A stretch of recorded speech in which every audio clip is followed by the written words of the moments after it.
महाकारुणिक सम्यक संबुद्ध आणि भगवंतांनी उपदेश केलेला धम्म आणि त्यांचा श्रावक संघ या तीनही रत्नांना सर्वप्रथम मी त्रिवार पंचांग प्रणाम करतो।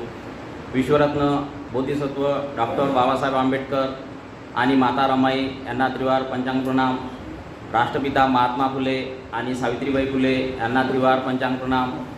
माता भीमाई आणि ज्या ज्या महामानवांनी लोकांचं कल्याण झालं पाहिजे म्हणून आपलं जीवन खर्ची घातलं अशा तमाम महामानवांना मी अभिवादन करतो। बुद्ध पौर्णिमा याला आपण कोणी बुद्ध जयंती म्हणते, परंतु याला बुद्ध पौर्णिमा का म्हणते? कारण की याच दिवशी सिद्धार्थाचा जन्म झाला, याच दिवशी सिद्धार्थाचे बुद्धगया येथे बुद्धत्व प्राप्त करून सम्यक समृद्धी झाली आणि याच दिवशी कुशीनारा येथे महापरिनिर्वाण झालं। असं तीनही गोष्टी या एकाच पौर्णिमेला झाल्या, त्यामुळे ही बुद्ध पौर्णिमा त्रिगुणी बुद्ध पौर्णिमा असं आपण त्याला म्हणतो। इसवी सन पूर्व 563 सिद्धार्थाचा जन्म होतो लुंबिनी येथे। इसवी सन पूर्व 528 सम्यक समृद्धी बुद्धगया येथे प्राप्त करतात आणि इसवी सन पूर्व 463 महापरिनिर्वाण प्राप्त करतात। बुद्धाचा जन्म जेव्हा होतो तेव्हा ते यापूर्वी कुठं असतात, तर यापूर्वी ते तुषित लोकामध्ये असतात आणि बुद्धत्वाची वाट पाहत असतात। जेव्हा त्यांना विशिष्ट वेळ वाटतो की नाही हा बुद्धत्व होण्याचा अवधी आहे, तेव्हा ते माता महामाया आणि शुद्धोधन राजा यांच्या पोटी महामायाच्या पोटी ते जन्म घेतात आणि एक अलौकिक पुरुष बुद्ध आणि त्याचा धम्म यामध्ये तुम्ही आपण वाचलंच असेल खंड क्रमांक 1 मध्ये की या जगामध्ये एक अलौकिक पुरुषाने जन्म घेतला आहे। त्याचं तेज ब्रह्म आणि शक्र यापेक्षाही तेज आहे। म्हणजे जेव्हा जन्म घेते तेव्हा आपण पाहिलं असेल की ते काय करतात, सिंहनाद करतात, 7 पावलं चालून मी या जगात सर्वप्रथम आहे, या जगात सर्वश्रेष्ठ आहे आणि हा माझा अंतिम जन्म आहे, आता पुनर्जन्म नाही, असे ते यापूर्वी बोधिसत्व असताना 3 वेळा बोलतात।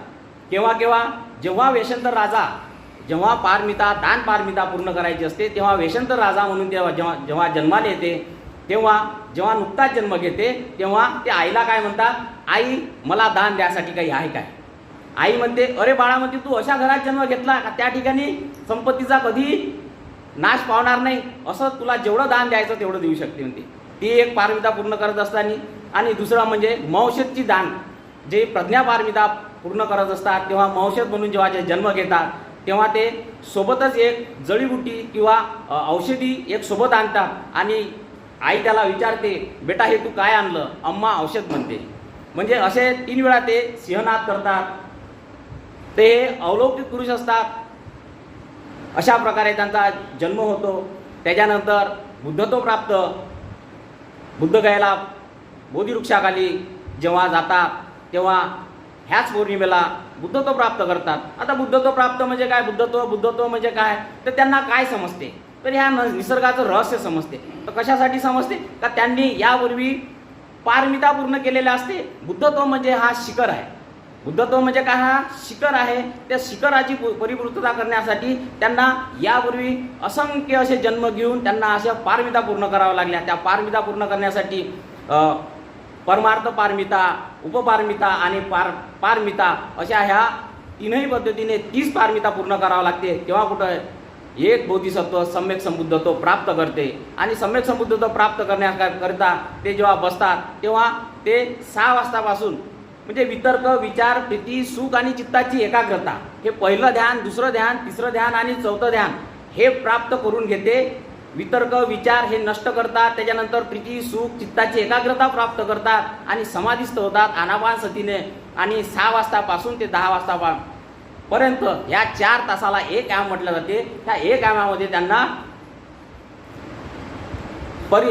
पूर्वजन्मानुस्मृती प्राप्त होते। पूर्वजन्मानुस्मृती म्हणजे काय, मी या अगोदर कुठं होतो, या अगोदर होतो मी तुषित देव लोकात काय करत होतो, तिथे मी बुद्धत्वाची वाट पाहत होतो। त्यापूर्वी कुठं होतो, शिवीराजा असे असे त्यांनी अनेक जन्म घेत मागं जशी लग्नाची कॅसेट आहे, आपल्याजवळ लग्नाची कॅसेट असते, जेव्हा त्याला आपण काय करतो, समोर जाते ना, आपल्याला मागचा भाग जर पाहत असला तर त्याला रिव्हर्स घेतो, तसे ते रिव्हर्स गेले, कुठपर्यंत गेले, असे असंख्य जन्म त्यांनी पाहत गेले. आणि तेव्हा त्यांच्या लक्षात आलं, अरे मी दीपंकर, भगवान बुद्ध दीपंकर ज्यावेळेस या जगतामध्ये उत्पन्न झाले होते त्यावेळेस मी सुमेध नावाचा एक तपस्वी होतो. आणि त्या सुमेध नावाच्या तपस्वी असताना त्या भगवंताकडे मी अशी इच्छा केली होती, कामना केली होती की मलाही तुम्ही जसे असंख्य लोकांना निर्वाणाकडे, दुःखाच्या मुक्तीच्या मार्गाकडे घेऊन जाता, तसं मीही घेऊन जावं आणि मलाही तुमच्यासारखं बुद्धत्व प्राप्त हो.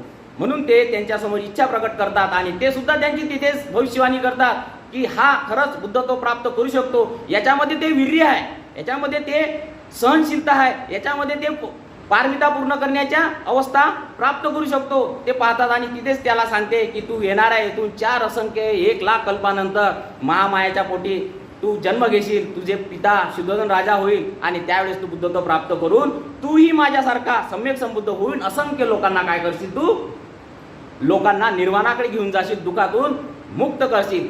हे त्यांना त्यावेळेस कळून येते. त्याच्यानंतर त्यांना पुन्हा 10 वाजतापासून 2 वाजेपर्यंत दुसरा आयाम असते, त्यामध्ये त्यांना परिचित्त ध्यान प्राप्त होते. परिचित्त ध्यानमध्ये या निसर्गाचं रहस्य, या निसर्गामध्ये लोक जन्म घेतात, अरे तो जन्म घेते, तो मृत्यू पावतो, जन्म घेतो, तो मृत्यू पावतो. कोणत्या कर्माच्या आधारे, कोणत्या कर्माच्या विपाकामुळे तो जन्म घेतो, त्याचं चित्त, धारण केलेलं चित्त, तो काय कर्म करतो, तो सुगतीला जातो, तो दुर्गतीला जातो, असं परिचित. दुसऱ्याच्या चित्तामध्ये काय चालू आहे, दुसऱ्याचे चित्त कसे जन्म घेतात, हे ते पाहून घेतात. आणि त्याच्यानंतर तिसरं त्यांना ध्यान प्राप्त होते, त्याला म्हटलं जाते कार्यकारण भाव.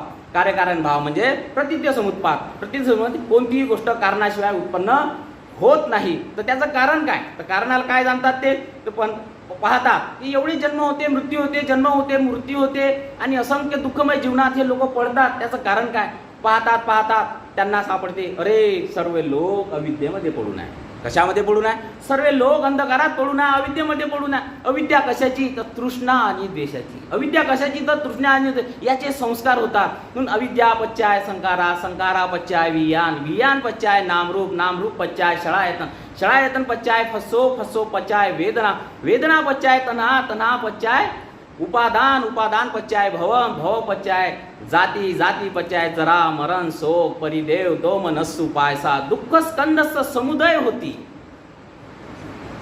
काय म्हणते तथागत, अविद्येमुळे संस्कार होतात. कशाचे संस्कार, द्वेषाचे आणि तृष्णेचे संस्कार होतात. आणि त्यामुळे विज्ञान येते. विज्ञानामुळे काय, नामरूप शरीर आणि मन येते.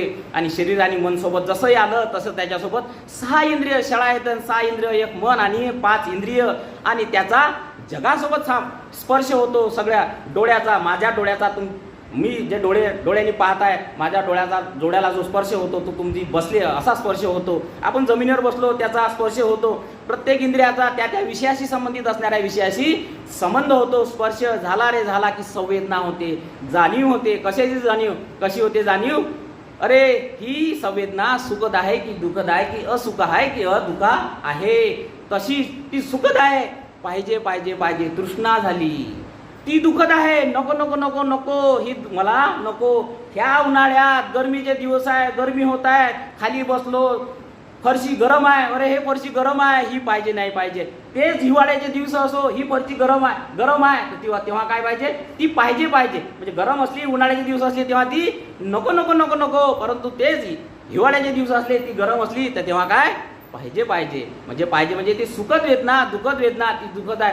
तिथून माणसाला तृष्णा निर्माण होते. कशाची, पाहिजेची. नाही पाहिजे असली तर तृष्णा निर्माण होते, नाही पाहिजे असली तर त्याचा द्वेष निर्माण होतो. आणि तिथूनच काय होतो, त्याचा म्हटलं जाते उपादान म्हणजे तृष्णेचा विळखा म्हणजे जसं एखादं झाड आहे, कशाचं, काटिंगचं झाड आहे, त्या काटिंगचं झाड ते तयार करून ठेवते आणि त्याच्यामध्ये जर एखादं पाखरू चिपकून गेलं, ते काही निघत नाही. तसंच आपण त्या तृष्णेच्या द्वेषाच्या जाळामध्ये एकदा फसलो, तृष्णेचा विळखा म्हटल्या जाते. तृष्णेच्या विळख्यामध्ये फसून जातो आणि त्या तृष्णेच्या विळख्यामध्ये जसं आलं तसं, जसं समजलं तसे कर्म करत राहतो. त्या कर्माचा विभाग म्हणजे उपादान तयार होते. उपादान काय ठरवते, भव ठरवते, म्हणजे दुसरा जन्म ठरवते. भव म्हणजे काय, एकातून दुसरं होणे, भव. आणि भव जन्म झाला रे झाला का तो तरुण होतो, म्हातारा होतो आणि मरतो. भव पच्चाय जाती, जन्म होतो आणि जन्म मरण जरा परिदेव दो मनुष्य पायसा म्हणजे परिदेव म्हणजे आक्रोश करणे, रडणे, पीडणे, दो मनुष्य मनाचा संताप आणि यामुळे दुःखाचा समुदय होतो हे समजून येते. कोणत्या कारणा म्हणजे कोणतीच गोष्ट इथं कारणाशिवाय घडली आहे, कारणाशिवाय कोणतंही कार्य घडलं नाही हे त्यांना जाणून येते आणि मग त्यांना समजते अरे हा तर दुःखाचा समुदय आहे, या जगात दुःख आहे. दुःख कशाचं आहे तर ते कार्यकारण भावाच्या सिद्धांतानुसार दुःख आहे. मला सांगा एखाद्या व्यक्तीला अति श्रीमंत आहे, ज्याला कधी मानसिक वेदना झाल्या नाही, ज्याला कधी शारीरिक वेदना झाल्या नाही, त्यानं सुख उपभोगलं, त्याला जर भगवंताचं पहिलं आर्य सत्य आपण सांगितलं का ह्या जगामध्ये दुःख आहे, तो म्हणन बाबा मी तर कधीही दुःख पाहिलं नाही, मला कधीही शारीरिक वेदना झाल्या नाही, मला कधीही मानसिक वेदना झाल्या नाही, मला तर कधी दुःख दिसलं नाही. काय तो मान्य करण या जगामध्ये दुःख आहे? कधीही मान्य करणार नाही. तर ते दुःख कशाचं आहे? प्रतित्य समुत्पन्न दुःख आहे. कार्यकारण भावाच्या सिद्धांतानुसार या जगामध्ये दुःख आहे, असं ते पहिलं आर्य सत्य आहे. जाती बी दुःखा, मरण बी दुःखा, जरा बी दुःखा. बरोबर आहे की नाही? इथं खाऊ पण भिक्कवे काय म्हणतात, भिक्कूंनो पहिलं आर्य सत्य दुःख हे पहिलं आर्य सत्य आहे. कसं आहे? जन्म होणे दुःखकारक आहे, म्हातारपण होणे हेही दुःखकारक आहे, मृत्यू होणे हेही दुःखकारक आहे, इच्छा केलेली वस्तू न भेटणे हेही दुःखकारक आहे, इच्छा न केलेली वस्तू न भेटणे तेही दुःखकारक आहे आणि एकंदरीत 5 उपादान स्कंद हे नामरूपच दुःखकारक आहे. त्याचा जन्म झाला जातो योनीमध्ये, मानवाच्या योनीमध्ये एकदा जातो, आला हेच दुःख आहे. 5 उपादान स्कंद हे त्यांना समजून येते. ही त्यांना सगळी निसर्गाची विद्या प्राप्त होते. काय यापूर्वी निसर्गाची विद्या नव्हती? काय या सम्यक समुद्रानं जेव्हा ही विद्या त्यांना प्राप्त झाली यापूर्वी नव्हती? भगवंत म्हणतात मी उत्पन्न हो की न उत्पन्न हो, ह्या जगामध्ये कार्यकारण भावाचा सिद्धांत जसा आहे तसाच चालू राहणार आहे, त्याला खंड कधीही पडत नाही. मी उत्पन्न हो की न उत्पन्न, मी फक्त काय केला, मार्ग मोकळा करून दिला. त्या मार्गाले काय झालं होतं, काट्या दगड पडले होते, लोकांना मार्ग बुजून गेला होता, तो दिसला नव्हता. मी जगतासमोर तो मार्ग उकल केली त्याची, मी त्याचा सांगण्याचा प्रयत्न केला का ह्या जगामध्ये दुःख आहे आणि दुःखावर निवारण करण्याचा मार्ग सुद्धा आर्यष्टांगिक मार्ग आहे. मी असो किंवा नसो, हे जगामधली जे नियामकता आहे, हे जगामध्ये जसा नियम चालते, कर्मसिद्धांताचा जो नियम चालते तो चालतो म्हणजे चालतो, तो तसा याच्यात खंड पडत नाही. अशा पद्धतीने त्यांना तो कार्यकारण भाव सिद्धांत समजला आणि मग ते उलट याला प्रतिलोम, जसं मी अविद्यापच्चाय संखारा बोललो याला प्रतिलोम म्हणतात. मग त्यांना ते याच्यामधून सुटका करण्याचा मार्ग काय तर ते पटिलोम म्हणजे उलट जातात. कसे? अविद्या यत्वे असेच विराग निरोधो संखारा निरोधो. काय म्हणते? अविद्याचा निरोध केला तर संस्काराचा निरोध होतो, संस्काराचा निरोध केला संखारा निरोधो, विज्ञान निरोधो विज्ञानाचा निरोध होतो, विज्ञानाचा निरोध केला तर नामरूप निरोध होतो, नामरूपाचा निरोध केला तर शळायाचा निरोध होतो. असे ते जाती जरा जन्मापर्यंत जाते आणि त्याचा निरोध करता येते. म्हणते काय म्हणते? निरोध करता येते. कशाने? की जी वेदना होते, वेदना कसं पाहत आहे? समतामूलक भावानं पाहत आहे. समतामूलक भावानं म्हणजे वेदना पच्चाय प्रज्ञा. वेदनेला कसे पाहायचं आहे, संवेदनाला कसं जाणीव घ्यायचं आहे. अरे ही सुखद वेदना झाली, होत आहे, याला समता मूल पुष्टीनं भावानं पाहायचं आहे. अरे वेदना आहे, सुखद आहे, होऊ द्या, तृष्णेमध्ये नाही जातो, प्रज्ञेने पाहून घ्यायचं आहे. अरे द्वेष होत आहे, अरे हे द्वेष आहे, मी द्वेष करणार नाही, त्याला समतेनं पाहायचं आहे. याला म्हणत्या प्रज्ञा. वेदना जरी झाली, संवेदना जरी झाली तरी ती प्रज्ञेने पाहून घ्यायचं आहे.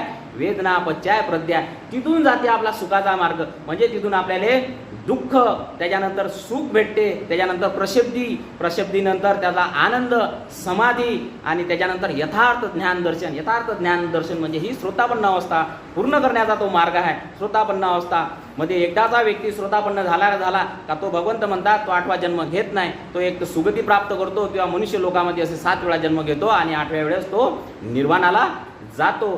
त्याच्यानंतर यथार्थ ज्ञान दर्शन नंतर निबिदा म्हणजे हळूहळू त्याचं काय होते, तृष्णा त्याची शांत करत जातो. त्यानंतर त्याला वैराग्य प्राप्त होते, वैराग्यानंतर विमुक्ती प्राप्त होते, विमुक्ती झाल्यानंतर वैराग्य ह्या गोष्टी आणि आश्रव क्षय ध्यान त्याला प्राप्त होते. आश्रव म्हणजे मळ, क्षय म्हणजे मळ नष्ट करणे, याचं ज्ञान त्याला प्राप्त होते आणि अविद्येतून मुक्त होतो आणि अर्थ बनतो आणि या जीवनातून दुःख आणि जन्म आणि मरण यापासून तो काय होतो, मुक्त होऊन जातो आणि सुटलो असं त्याला ज्ञान प्राप्त होतो. अरे यामधून मी आता सुटलो असं ज्ञान प्राप्त होते. हे झालं त्याचा निर्वाण म्हणजे 4था आर्य सत्य. या पद्धतीने त्यांना माहिती होऊन जाते. एवढा आनंद होतो त्या पौर्णिमेले, सकाळी जसा सूर्य उगवत आहे आणि सकाळ होत आहे, त्यांना सम्यक संबुद्धी प्राप्त होते. आता ते सिद्धार्थाचे काय होतात, सम्यक संबुद्ध होतात आणि आनंदावयी उदान निघते त्यांच्या तोंडातून. उदान काय निघते? अनेक जाती संकारा संद बिस्स अनिबिस्स गहकारक गवेन सोतो दुःख जाती पुन पुन गवेकारक दिट्टोसी पुन गेहन काहीसी गुहगुट विसंगत विसंगारत चित्त तन्हा खय मज्जगा. काय म्हणतात, न थांबता अनेक जन्म या दुःखमय जीवनात मी पडत होतो आणि या तृष्णेचा मी शोध घेत होतो. आता काय म्हणते, हे तृष्णे मी तुला पाहून घेतले आहे म्हणते. काय म्हणते, हे तृष्णे मी तुला पाहून घेतले आहे म्हणते. आता तू घर बनवणार नाही म्हणते. जसं हे विहार ज्याचे हे पिल्लर उभे झाले आणि त्यामुळे घर बनलं आहे, तसे जे तृष्णा तुझ्यामुळे जे घर बनवतं, हे देहरूपी जे घर बनल्या जाते, नेहमी नेहमी जे घर बनवतं त्याच्या कड्या मी समडून नष्ट करून टाकल्या आणि काय प्राप्त केलं म्हणते, मी अर्थ प्राप्त केलं म्हणते. आता तू पुन्हा कधीही माझा जन्म होणार नाही अशी मी तृष्णेला उकरून टाकलं. आता माझा पुनर्जन्म नाही. एवढ्या आनंदामध्ये ते उदान करतात. अशी ती पौर्णिमा, अशी या पौर्णिमेला त्यांना ज्ञानप्राप्ती होते. हा सोपा विषय नाही, हा खळबळ्यावरचा विषय आहे. तो योग्य पद्धतीने समजून सांगता येतो, परंतु मी सारांश रूपानं तुम्हाला समजला नाही समजला मला माहीत नाही, परंतु मी उकल करण्याचा प्रयत्न करून दिला. आणि त्याच्यानंतर जर पाहिलं, याच पौर्णिमेला महापरिनिर्वाण कुशीनारा येथे प्राप्त करतात. कुशीनारा येथे 2 शाल वृक्षाखाली, ज्याप्रमाणे कुशीनारा येथे जर आपण गेलो तर तथागतांची मुद्रा उत्तरेकडे तोंड आणि पश्चिमेकडे पाय आहे आणि उजव्या हातावर त्यांचे सिंहशया या अवस्थेत झोपलेल्या अवस्थेत त्यांनी महापरिनिर्वाण प्राप्त करते. त्यावेळेस आनंद म्हणते, तथागता म्हणते, या परिसरामध्ये, ह्या सुनसान परिसरामध्ये तुम्ही म्हणते देह ठेवत आहे म्हणते. चांगले चांगले मोठे मोठे शहर सोडले म्हणते, श्रावस्ती सोडली, राजगृह सोडलं म्हणते, चांगले चांगले मोठे शहर सोडले. आनंदा म्हणते, असं म्हणू नको म्हणते. पूर्वी म्हणते एक गाडी म्हणते, हे कुशीनगरी मोठी एक राजधानी होती म्हणे. त्यावेळेस मी त्याचा राजा होतो, चक्रवर्ती सम्राट होतो आणि मी त्यावेळेस या ठिकाणी सहाव्यांदा देह त्यापूर्वी मी 6 वेळा देह ठेवला आणि सम्राट चक्रवर्ती राजा सुदर्शन नावाचा राजा असताना मी 7व्यांदा देह ठेवला म्हणते आणि मी 8व्यांदा या ठिकाणी देह ठेवत आहे म्हणते. असं या ठिकाणी कधी घडलं नाही म्हणते. मी 8 वेळा या ठिकाणी देह ठेवत आहे म्हणते. ही जागा सुनसान आहे असं म्हणू नको म्हणते. आणि त्या ठिकाणी महापरिनिर्वाण जाते. आणि शेवटचे बुद्धाचे वचन असतात, वेदमा संकारा अपमादेन संपादित. सर्व संस्कार अनित्य आहे, आपला मार्ग अप्रमादपूर्वक आक्रमण करा. म्हणजे सगळं काही अनित्य आहे, सगळं काही बदलणार आहे. चिरकाल ह्या जगामध्ये काही टिकत नाही. सभ्य संकारा अनित्यती, सर्व काही बदलणार आहे. चिरकाल ह्या ठिकाणी काही नाही. त्यामुळे त्या गोष्टीत पडून राहण्यापेक्षा बदलाव घडून आणला पाहिजे. आणि सगळं काही बदलते, सगळं काही जग बदलते, आपणही बदललं पाहिजे. आणि अनित्य ह्या गोष्टीला स्वीकारलं पाहिजे. त्या अनित्य स्वीकारणे म्हणजे 3 लक्षणाला स्वीकारणे, दुःख, अनित्य आणि अनात्मा ह्या गोष्टीला आपण स्वीकारलं पाहिजे. आणि ह्या स्वीकारलेल्या गोष्टीला प्रमादीनु म्हणजे त्याच्यामध्ये आसक्त, कोणत्याही गोष्टीमध्ये आसक्ती न बाळगता अप्रमाद रहित आपण आक्रमण केला पाहिजे. आणि जो मी तुम्हाला मार्ग सांगितला, आर्य अष्टांगिक मार्ग, त्या मार्ग जो निर्वाणाकडे घेऊन जाणार आहे, त्या मार्गाकडे आपण गेलं पाहिजे. अशा पद्धतीने ह्या एका पौर्णिमेला ह्या 3 गोष्टी भगवंताच्या होऊन गेलेल्या आहे. आणि भगवंताच्या नंतर मग हा धम्म साठवणी करण्यात आला. जसे आता आपण पाहतो तर 6 संगीत्या झाल्या. भगवंताच्या नंतर 100 दिवसात एक संगीती भरली. त्याच्यामध्ये पूर्ण संगायन करण्यात आलं. 82,000 सुक्ताचं आणि 2,000 विनयाचं, नियमाचं. जसे 227 नियम आणि स्त्रियांकरता, भिक्षुणीकरता 311 नियमाचं काय केलं, संगायन करण्यात आलं. आणि त्याच्यानंतर 100 वर्षांनी संगायन करण्यात आलं. त्याच्यानंतर 3री संगीती भरली. सम्राट अशोकाच्या काळामध्ये एक संगीती भरली. आणि त्या संगीतीमध्ये सम्राट अशोकांनी त्यांनी त्यांचे पुत्र दान दिले आणि सोबतच आपल्या असंख्य अनुयायांना आणि काही भिक्षूंना त्यांनी परदेशामध्ये पाठवलं. आणि त्या परदेशामध्ये पाठवल्यामुळे हा धम्म जगभरात प्रसिद्ध झाला. आणि हा धम्म नुसता भारतातच नाही तर पूर्ण जगाचा हा धम्म झाला. आणि त्याच्यानंतर धम्म हा देशाचा झाल्यामुळे श्रीलंकेमध्ये 4थी संगीती भरली. आणि त्या संगीतीमध्ये काय झालं, जे काही त्रिपिटक आहे ते पूर्ण काय केलं, शिलामध्ये म्हणजे दगडामध्ये ओढून ठेवलं. त्याच्यानंतर ब्रह्मदेशामध्ये संगीती भरली. अशा पद्धतीने आपल्यापर्यंत तो त्रिपिटकाचा धम्म आपल्यापर्यंत येऊन पोहोचला. प्रत्येकांना असं वाटते की बुद्ध आणि त्याचा धम्म हा बाबासाहेबांनी जो लिहिला, तर इथं त्यावेळेस काय होती, भूमी शून्य होती. धम्म हा काय होता, बाबासाहेबांनी आपल्याला धम्म देण्यापूर्वी त्या भारतामध्ये शून्य होता.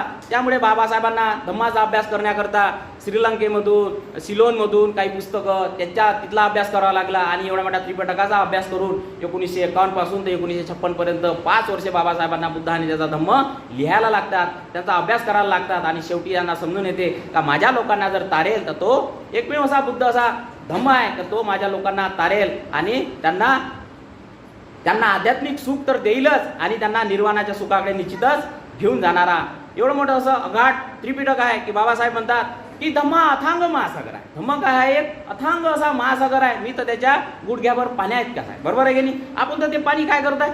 दुरून पाहत आहे. आपण त्याचा अभ्यास थोडासाच करतो. आपण त्याचा अगाध पांडित्य प्राप्त करू शकत नाही. त्यामुळे बाबासाहेब असे म्हणतात की धम्मावर ग्लानी काय येते? ग्लानी 3 गोष्टीमुळे येते. एखादा धम्म कच्चा असेल, एखादा धम्म कच्चा असेल म्हणजे त्याचं तत्वज्ञान खरं खुरं असेल, मुळातच ते शून्य असेल, ते खोटं तत्वज्ञान असेल. खोटं असेल तरी लोक काय करते? त्याचा पुन्हा पुन्हा पुन्हा पुन्हा सांगून त्याचा प्रचार करतातच. परंतु ते काही कालांतराने त्या काय होते? त्याचा ग्लानी येते, ते नष्ट होते. पण एखादा धम्म, आपला धम्म चांगला आहे तर त्याच्यासोबत काय पाहिजे? दुसरी महत्त्वाची गोष्ट म्हणजे विद्वान पंडित लोक असले पाहिजे. त्या धम्माला समजून घेतलं पाहिजे. ते विद्वान पंडित असले पाहिजे. ते जर नसतील तर दुसरी गोष्ट आहे धम्मावर ग्लानी येते. आणि एवढंच चालत नाही की त्याच्यानंतर तिसरी गोष्ट अशी आहे की त्या धम्माचा किंवा त्या धर्माचा प्रचार आणि प्रसार झाला पाहिजे. या 3 गोष्टी जर झाल्या तर निश्चितच धर्मावर ग्लानी येत नाही. म्हणून आपणही धर्माचा प्रचार आणि प्रसार केला पाहिजे. म्हणजे भगवंतांनी जेव्हा सारनाथ येथे 5 वर्गीय धम्मचक्र प्रवर्तित केलं, त्याच्यानंतर 60 भिक्षूंचा एक संघ होते आणि अर्थ प्राप्त करतात, तेव्हा तथागत त्यांना संदेश देतात. काय संदेश देतात?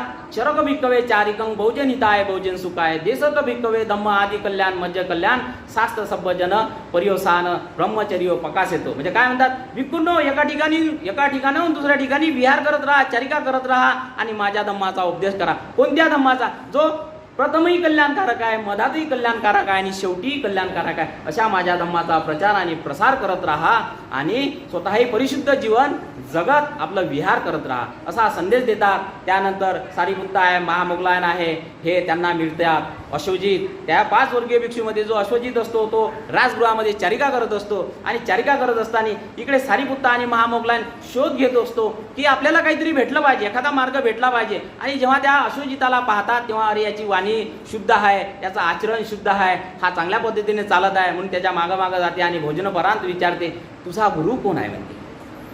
मला तर तो अश्वजित काय म्हणते, मला तर काही किंवा आणि तुझा धम्म, तुझं तत्वज्ञान काय आहे म्हणते हे विचारते. मला तसं काही जास्त सांगता येणार नाही म्हणते, मला थोडक्यात सांगता येईल. मला अवडंबर, सारीपुत्त काय म्हणते, मला अवडंबर नको, थोडक्यातच सांग म्हणते, मी समजून घेईन. तर त्यानेही पारमिता पूर्ण केल्या होत्या, त्या सारीपुत्तानेही पारमिता पूर्ण केल्या होत्या. त्यामुळे त्याला एका वाक्यात काय म्हणते अश्वजित, ये धम्मा हेतुप भवा हे तू तेस तथागत आह तेसच यो निरोधो यवंगवादी मास म्हणो. काय म्हणते पा, थोडक्यात गात आहे पण एवढी त्याचा अर्थ आहे का त्याच्यामध्ये आर्य सत्य लपलेले आहे. काय म्हणते, ते जे धर्म, ज्या गोष्टी हेतूमुळे, हेतुप भवा, हेतूमुळे उत्पन्न होतात. कोणती गोष्ट उत्पन्न होते? कारणामुळे. ज्या गोष्टी किंवा धर्म कोणत्यामुळे? कारणामुळे उत्पन्न होतात. त्या गोष्टी, त्या कारणाला भगवंत जाणतात म्हणते. आता कार्य, आपला जन्म म्हणजे हे कार्य झालं, बरोबर आहे की नाही? पण काहीतरी कारण असेल ना, काहीतरी कारणामुळे जन्म झाला. त्या कारणाला कोण जाणते? भगवंत जाणतात. त्या कारणाले कोण जाणते? त्या कारणाले भगवंत जातात. तेसच यो निरोधो, त्या कारणाचा, त्या कार्याचा त्याला निरोध कसा करता येते, त्याला थांबवता कसं येते तेही तथागत जाणते. हे महासमन यवंगवादी म्हणजे हे महासमनाचे विचार आहे, हे विचार आहे, हे एका वाक्यात सांगते. या एका वाक्यात त्या सारूपुत्ताला समजून जाते याच्याजवळ काय आहे आणि याच्या गुरुजवळ काय आहे, समजून जाते. आणि तेथाच म्हणते चाल म्हणते तू या गुरुजवळ, बरोबर आहे की नाही? आणि दोघंही जेव्हा मग महामोगलांजवळ जाते, त्या संजय बेलपुट्ट्याचे त्याचे लोक काही येत नाही, पण त्याचे ते काही 250 त्याचे सोबती येतात आणि संघामध्ये सामील होतात. असा असंख्य समुदाय भिक्षू संघ निर्माण होतो आणि अर्थ असा संघ निर्माण होतो आणि प्रचार आणि प्रसार करतात. त्रिपिटकामध्ये एवढे मोठे आपण जर पाहिलं तर सुप्त पिटक, विनय पिटक आणि अभिधम्म पिटक, या पिटकामध्ये सुप्त पिटकामध्ये जसे म्हणजे दीर्घ स्वरूपाचे, मोठ्या स्वरूपाचे 2-2, 3-3 तासाचे, जसे शिगालवाद सुप्त, ब्रह्मजाल सुप्त 2-2, 3-3 तासाचे असे प्रवचन त्यामध्ये समाविष्ट झाले आहे. मध्यम निकाय म्हणजे मध्यम याचे अर्ध्या तासाचे, 1 तासाचे अशा स्वरूपाचे त्याची वर्गवारी केली आणि ती नीटनेटकी आपण जर पाहिली तर त्या त्रिपिटकाची जी वर्गवारी आहे ती विशेष म्हणजे केलेली आहे आणि त्यामध्ये ते सुद्धा आपल्याला आढळून येतात. मग भगवंताकडे उपासक वर्ग यायचा, राजे महाराजे यायचे. तर त्या ठिकाणी मध्यम निकायामध्ये कर्मसिद्धांत म्हणजे कर्मसिद्धांत काय आहे, दानाबद्दल काय बोलतात, तर त्या ठिकाणी कर्मसिद्धांत फार महत्त्वाचा आहे, बरोबर आहे की नाही? कर्मसिद्धांत आणि त्याचा काय बोलते, कर्म सांगते आणि त्याचा विभाग सांगते आणि त्याचे फळ सांगते. आता मला सांगा, ज्यानं चांगलं केलं त्याची चांगली गती, ज्यानं वाईट केलं त्याची वाईट गती, म्हणजे ज्याचं चांगल्यात चांगलं वाईटाच वाईट. परंतु भगवंताचं महाकम्म विभंग तुम्हाला सांगतो, तुम्ही म्हणा हे कसं बरं. पहिले चुल्लकम्म विभंग सांगतो. चुल्लकम्म विभंगामध्ये एक व्यक्ती तथागतांकडे येतो आणि विचारते. तथागता म्हणते ह्या जगामध्ये काही ठेंगणे, काही उंच, काही गरीब, काही श्रीमंत, काही बुटके, असे माणसामध्ये भेदभाव का आहे. तेव्हा भगवंत काय म्हणते, सब्बे सत्ता कम्म सखा, सब्बे सत्ता कम्म सखा, कम्म योनी कम्म बंधू कम्म पती शरण, यो कम्म करसोती कल्याण वा पापक वा तस्स दायादा भविष्य. कर्म हे तुमचे स्व काय, त्याला दुसरा कोणी बनवत नाही. तो डुबका जागा झाला, तो गरीब का झाला आहे. कर्म हे स्वतःचे आहे, स्व काय, कर्म हे तुमचे आहे, दुसरे कोणाचे नाही. कर्म स्व काय, कर्मच युनी ठरवते. कर्मच हा तुमचा बंधू आहे, कर्मच हे तुमचे प्रतिशरण आहे. जसे कल्याण वा पाप, जसे तुम्ही कर्म कराल तसाच भविष्यात काय होते, दायाद म्हणजे काय, वारसा. दायाद म्हणजे काय, तसाच वारसा भेटते. बुद्धांचा धम्म आपण वाचलेला आहे, त्यामध्ये कर्म हा चॅप्टर आला आहे खंड क्रमांक 4 मध्ये. तेव्हा बाबासाहेब काय म्हणतात, हिंदू धर्मामध्ये ज्या कर्मसिद्धांत सांगितला आहे त्यापेक्षा वेगळ्या पद्धतीने तथागतांनी काय सांगितलं आहे, कर्मसिद्धांत सांगितला आहे. ते वारसा म्हणत आहे. इथं वारसा बरोबर आहे की नाही, हा वारसा येतो. हा शब्द बाबासाहेबांनी त्याच्यामध्ये घेतला की कर्म हा कसा वारसा स्वरूपात येतो आणि धम्म दायाद म्हणजे काय, वारसा स्वरूपात आपल्याला ते कर्म भेटतात. त्याचा विपाक कधी ना कधी आपल्याला मिळतो. मग काय म्हणते तो व्यक्ती, काय म्हणते, मला म्हणते हे काही समजलं नाही, म्हणते तुम्ही जे सुक्त सांगितलं हे काही मला त्याचं स्पष्टीकरण द्या म्हणते. तथागतांना काय म्हणते तो उपासक, स्पष्टीकरण द्या म्हणते. तेव्हा तो व्यक्ती बसते आणि तथागत त्यांना समजून सांगते की समजून चाल म्हणते, एखादं पुरुष किंवा स्त्री ज्याने एखादा तो मारामारी करण्यामध्ये, कापण्यामध्ये आनंद करण्यात असेल तर त्याच्या विपाकानुसार त्याचा जन्म एक तर काय होते, नरकामध्ये जाऊ शकतो. आणि नरकामध्ये जर नाही गेला तर समजा यदा कदाचित जर पुरुष योनीमध्ये त्यानं जन्म घेतला तर तो अल्प आयुष्य होतो. कारण की त्यानं काय केलं, दुसऱ्याची हत्या केली, म्हणजे त्यानं दुसऱ्याचे आयुष्याचं खंडन केलं. त्यानं आयुष्याचं खंडन केलं म्हणजे याचा विपाक कसा होईल, ह्या दीर्घायुष्य होणार काय. दुसऱ्याचं ज्यानं आयुष्य छिनलं त्याचं आयुष्य छिनल्या जाते. म्हणजे काय, हा जर पुरुष योनीमध्ये जन्म घेतला तर याचं काय होईल, हा दीर्घायुष्य होणार काय, नाही, याचं दीर्घायुष्य होणार नाही. तसंच एखादी स्त्री किंवा पुरुष कुरूप करते, म्हणजे काय करते, द्वेषपणा करते. एखादं काय ते कोपित होते, दुसऱ्यानं काही बोललं तर काय कोपित होते वारंवार, अशी ती स्त्री एक तर नरकामध्ये जाऊ शकते. यदा कदाचित पुरुष असो किंवा स्त्री असो, यदा कदाचित मनुष्यामध्ये जर जन्म घेतला तर काय होऊ शकते, तर ती कुरूप होऊ शकते. अशा पद्धतीनं सद्गती प्राप्त होते एखाद्या व्यक्तीला. काय होते, एखाद्याचे भिक्षूची आपण पूजा करतो, भिक्षूंना वंदना करतो, तर यामुळे काय होते, त्याला चांगल्या श्रेष्ठ जीवनामध्ये त्याचं जन्म होते. किंवा सद्गती म्हणजे त्याला देवलोक म्हटल्या जाते, त्यामध्ये एक तर जन्म होते. यदा कदाचित त्याचा पुरुषांमध्ये जन्म झाला तर त्याला श्रेष्ठ असं घराणं मिळते, श्रेष्ठ असा त्याला आवश्यक त्या गोष्टी भेटते. आणि अशा ठिकाणी जन्म घेतो का त्यांनी काय केलं, याच्यापूर्वी वंदन केलं, अभिवादन केलं, तर त्याला काय, त्याची मान वंदना होत राहते, त्याची वारंवार काय होते, वंदना होते, त्याची पूजा होते. त्याला लोक नेहमी काय करतात, त्याची पूजा करतात. अशा प्रकारे तो मोठ्या प्रमाणात असा कर्मसिद्धांत आहे. परंतु दुसरा कर्मसिद्धांत तुम्हाला सांगतो, महाकम्मचुल्ल विभंगामध्ये काय म्हणतात भगवंत, की जरुरी नाही एखाद्यानं चांगलं केलं तर तो सद्गतीलेच प्राप्त होईल, जरुरी नाही एखाद्यानं वाईट केलं तो दुर्गतीलेच जाणार. हे मोठी अडचण आहे समजण्यात. कर्मसिद्धांत ही मोठी अडचण आहे, म्हणून कर्मसिद्धांत भल्यावाल्याला समजत नाही. त्यामध्ये स्पष्टीकरण करून दिलं, एखादा व्यक्ती हिंसा करतो, चोरी करतो, खोटे बोलतो, मारामारी करतो, पंचशीलाचा भंग करतो, दुराचार करतो, तर तो पुढील जन्मामध्ये एक तर तो नरकामध्ये जाऊ शकतो, प्राण्यामध्ये जाऊ शकतो किंवा मनुष्यामध्ये जाऊ शकतो. आता तुम्ही म्हणाल हे कसं, त्यानं तर वाईट केलं, त्याची वाईट गती व्हायला पाहिजे, त्याची दुर्गती व्हायला पाहिजे, अपाय गतीमध्ये जायला पाहिजे, पण तो मनुष्य योनीमध्ये सुद्धा जन्म घेऊ शकतो. एखाद्यानं चांगलं केलं, आयुष्यभर चांगलं काम केलं, कधी त्यानं कोणाचे मुंडके तोडले नाही, वाईट काम केलं नाही, हिंसा केली नाही, चोरी केली नाही, परंतु मरताक्षणी तो प्राण्याच्या योनीमध्ये जाऊ शकतो. हे कसं, हा कर्मसिद्धांत. हे समजणं म्हणजे चांगल्या भल्याला समजत नाही. भगवंत असे म्हणतात, तुम्हाला उदाहरणासहित समजून सांगतो. एखादा नोकरीवाला माणूस आहे, त्यानं चांगलं काम केलं, आयुष्यामध्ये चांगलं काम करत असताना त्यानं चांगले कोणाचे 2 नंबरचे पैसे कधी खाल्ले नाही, लोकांचं भलंच केलं, परंतु त्याच्या पोराला काही नोकरी लागली नाही समजून झाला. आयुष्यामध्ये जे कमावलं त्याच्यावरच्या त्यानं असं एखादं घर बांधलं आणि घर बांधून तो राहणीमान करून राहिला. त्याला मरताक्षणी काय दुःख प्राप्त होते, काय प्राप्त होते? अरे मी कोणाचं काही खाल्लं नाही, मी कोणाचं बरं वाईट केलं नाही, परंतु माझ्या पोट्टे नोकरीवर लागले नाही, माझ्या घरी गाडी नाही, माझ्या घरी काहीच नाही, आणि मी चांगलं करत असताना माझी ही व्यथा. तो समोरचा 2 नंबरचे धंदे केले, त्यानं बिल्डिंग बांधली, त्याच्या घरी गाडी आहे, त्याचे पोट्टे नोकरीवर आहे, सगळं काही त्याचे बरोबर आहे. बरोबर आहे की नाही? मरताक्षणी काय होते? चांगला व्यक्ती, सम्यक दृष्टी प्राप्त करणारा व्यक्ती अशी काय होते? अंधश्रद्धा काय होते?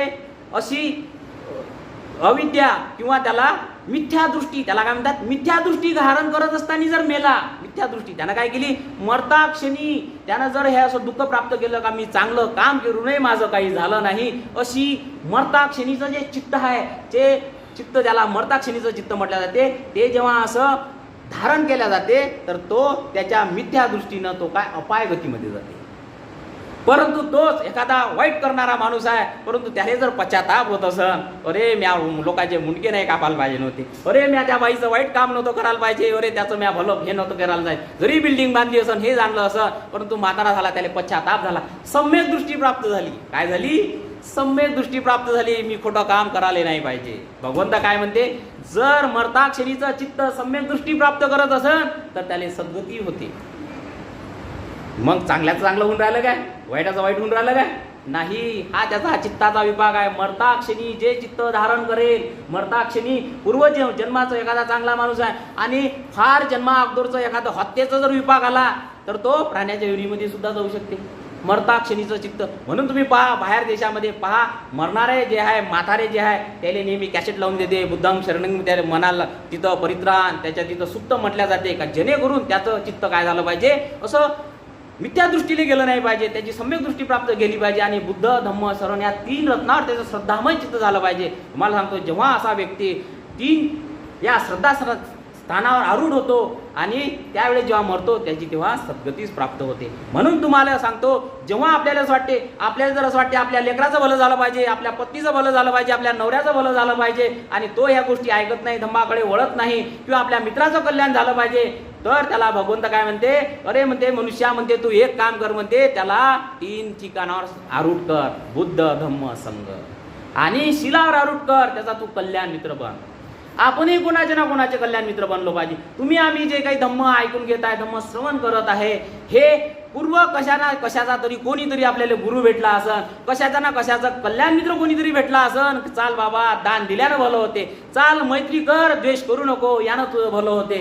थोडा थोडा थोडा थोडा पुण्य अर्जित करीत गेलो आणि त्याचा विपाक होय का तुम्ही आम्ही धम्म श्रवण करत आहे. नाही तर असंख्य ह्या जगामध्ये लोक आहे, धम्म काय त्याले बुद्ध माहीत नाही, बुद्धाचा माहीत नाही.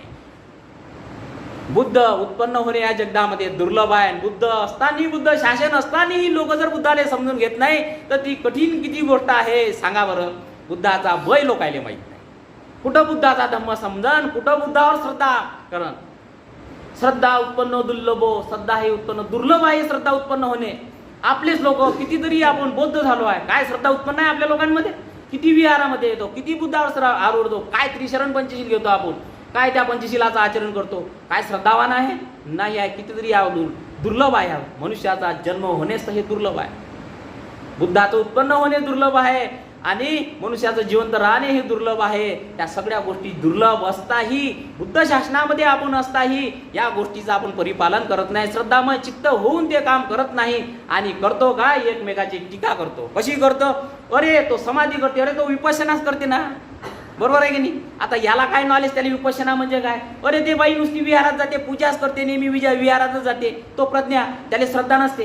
हा स्वभाव आहे वेगवेगळा, हा माणसाचा. बुद्ध म्हणतात, बुद्धाजवळ जसे यायचे तसे त्याला औषध द्यायचे, म्हणजे तसं त्याला धम्मपद द्यायचे. आपल्याला ह्या गोष्टी माहिती आहे काय? बुद्ध त्याच्या चित्ताले जाणून घ्यायचे का याले कोणती समाधी पाहिजे, 40 कर्मस्थानापैकी याले कोणती समाधी पाहिजे, त्याला कोणती लागन आणि कोणती समाधी प्राप्त करून तो निर्वाणाला जाईल, हे तथागत पाहिजे. आपल्याला समजते काय? आपल्याला नाही समजत. त्रिपिटक हे अथांग महासागर आहे, धम्म अथांग महासागर आहे, आपण थोडंसंच घेतो आणि ते त्याचं आचरण करतो आणि दुसऱ्या गोष्टीचा विरोध करतो.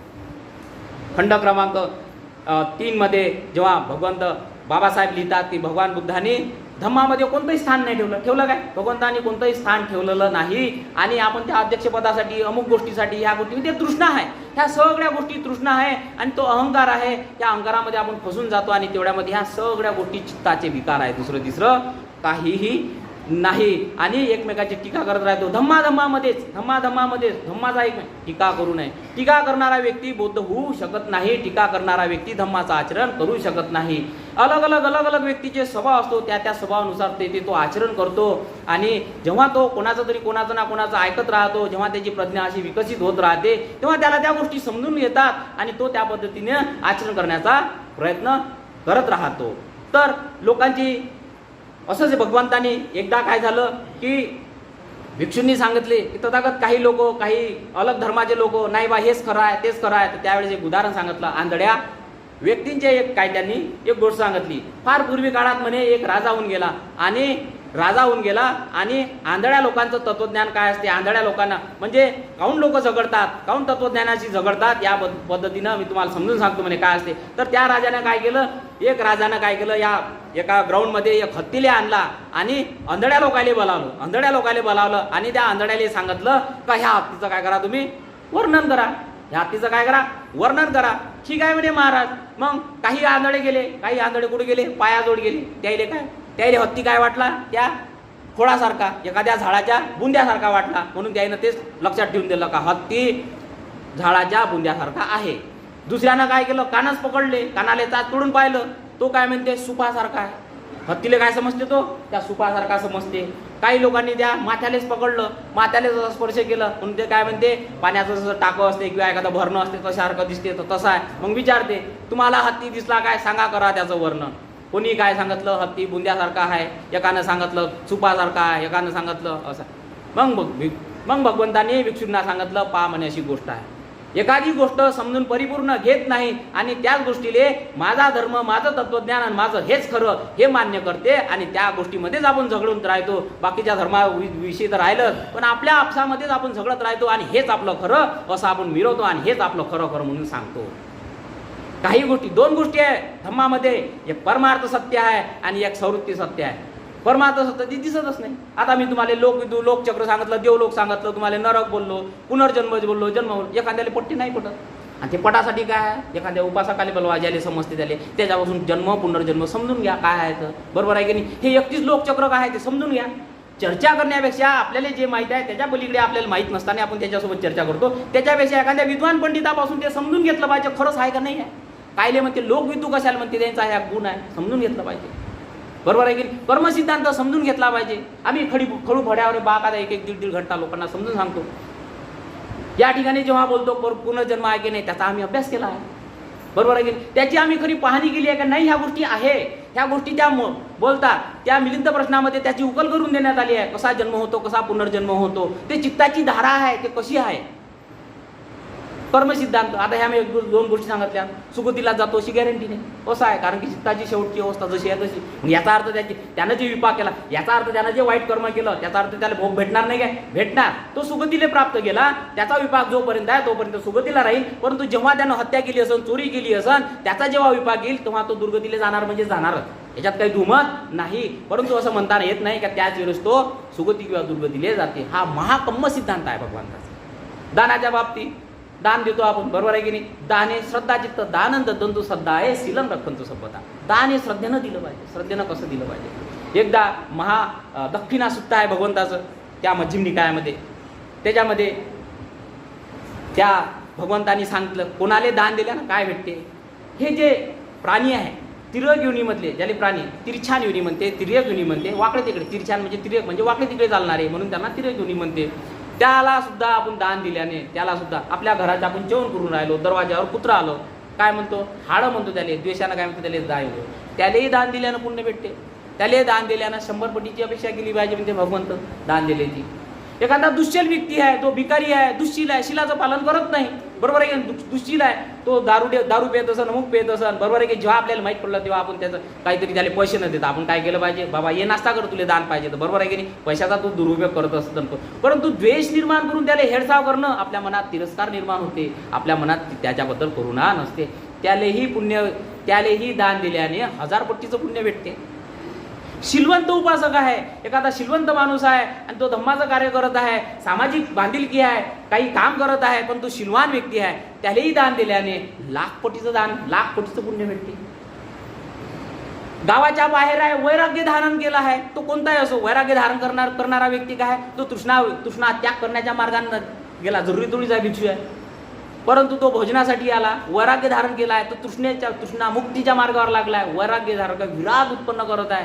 गाव कुसा बाहेर आहे, त्याला तृष्णेचा त्याला हेळसाण आला, असा काही गाव कुसाच्या बाहेर असला, त्याला दान दिल्याचं, त्याला करोडपतीचं त्याला काय भेटते, त्याला दान दिल्यामुळे काय भेटते, पुण्य भेटते. आणि भिक्षू संघ याची तर गिनतीच करता येत नाही, बरोबर आहे की नाही, याची मोजमापच नाही, अशा पद्धतीचं दान आहे श्रद्धा चित्तेनं. मग काय ते, ती श्रद्धा असली पाहिजे, बरोबर आहे की नाही. श्रद्धा कशी असली पाहिजे, एखादं समजा आपल्या एखाद्या घरी भिक्षू आले आपल्या घरी, तर त्याच्यामध्ये कसं असलं पाहिजे, मी एखाद्या भिक्षूला तारीख घेतली भोजनदानाची, तर प्रसन्न चित्त असलं पाहिजे, अरे माझ्या घरी भिक्षू येत आहे, किती चांगली गोष्ट आहे, श्रद्धा उत्पन्न झाली पाहिजे. प्रत्यक्षात जेव्हा येते, जेव्हा भोजनदान देतो आपण, तेव्हा श्रद्धा चित्त निर्माण झालं पाहिजे, अरे मी किती चांगली गोष्ट आहे, मी भिक्षूंना भोजनदान देत आहे.